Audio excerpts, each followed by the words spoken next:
काशिमा राइको Hokkaido Japan के एक railway station पर तेजी से लेकिन घबराई हुई चल रही थी। वह उस दिन स्कूल में नहीं थी और उसे इसी वजह से परेशान किया गया था। स्टेशन लगभग खाली था, फिर भी उसे लग रहा था कि कोई उसका पीछा कर रहा है। वह पीछे मुड़ मुड़ कर देखने लगी और अपनी चाल तेज कर ली। उसका दिल जोर जोर से धड़क रहा था और उसकी अंतरात्मा उसे बता रही थी कि उसकी जान खतरे में है। उसने भागने का फैसला किया। दौड़ शुरू किए ज्यादा दूर नहीं गई थी कि अचानक किसी ने उसकी बाईं पिंडली पर जोर से लात मारी, जिससे वह जमीन पर गिर पड़ी।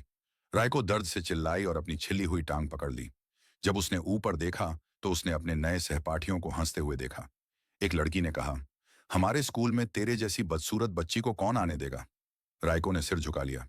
कृपया, मुझे कोई परेशानी नहीं चाहिए। मुझे जाने दो, मैं घर जाना चाहती हूँ, उसने गिड़गिड़ाकर कहा। दो लड़कियों ने उसके बाल पकड़कर उसे प्लेटफॉर्म के पास घसीट लिया।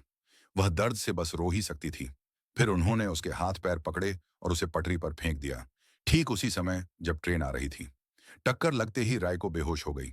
कहा जाता है कि ट्रेन ने उसे दो हिस्सों में काट दिया। उसका निचला धड़ पूरी तरह कुचल गया। उसकी मौत इतनी हिंसक थी कि वह एक प्रतिशोधी आत्मा बन गई, जिसे टेकी टेकी कहा जाता है। टेकी टेकी ने उन दोनों लड़कियों की जान ली जिन्होंने उसे सताया था। उनके शरीरों को भी बीच से चीर दिया। कहा जाता है कि उसका नाम उस आवाज से पड़ा जो वह अपने नाखूनों से जमीन को खुरचते हुए अपने शिकार का पीछा करते समय निकालती है। टिकी टिकी। यही कहानी है जिससे मैं टेकी टेकी को जानती हूँ।